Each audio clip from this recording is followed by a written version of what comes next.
ओम श्री परमात्मने नमः। अथ पंचदशोऽध्याय।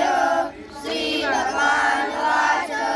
ऊर्ध्वमूलमदशाकमश्वत्थं प्राहुरव्ययं छन्दांसि यस्य पर्णानि यस्तं वेद स वेदवित् अदत्त्वं प्रसुता तस्य शाखा पुनः वृद्धाश्रयप्रहारा अदत्त्वज्ञानानि च सन्ततानि कर्मानुबन्धीनि मनुष्यलोके न रूपमस्येन ततो बलभ्यते नान्तो न जाने स सम्प्रतिष्ठा अश्वाश्रमेण सुविदुर्मूलम् सम्पचत्रेण दूरेण चित्वा ततः परं तत्परिमार्गितव्यं यस्मिन् गता न निवर्तन्ति भूयः तमेव चाशं प्रपद्ये यतः प्रवृत्तिप्रधानी निर्माणमोहादिसङ्गदोषा अध्यात्मनित्या विनिवृत्तकामा द्वैर्विमुक्ता सुखदुःखसंज्ञे गच्छन्ति मूढान् तमोयुर्यन्तं तद्भासेते सूर्यो न शाम्पो न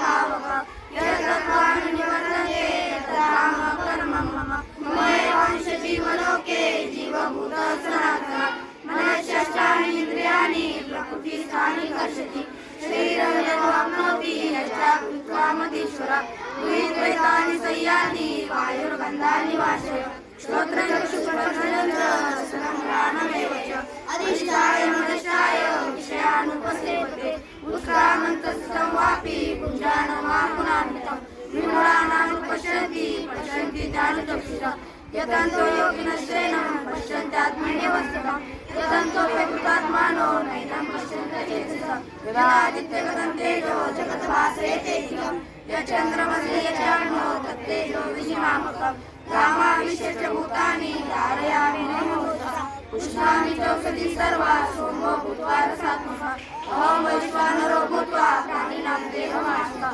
प्राणाप्राणसमायुक्तः पचाम्यन्नं चतुर्विधं सर्वस्य चाहं सन्निविष्टो मदस्मृतिज्ञानमपोहनं च वेदे च सर्वे अहमेव वेदो वेदान्तपूर्वेदविदेव च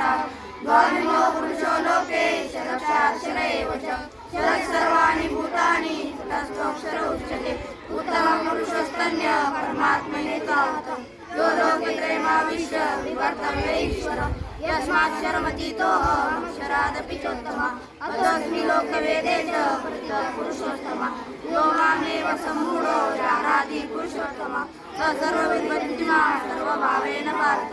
इति गुह्यतमं शास्त्रमिदमुक्तं मया नघ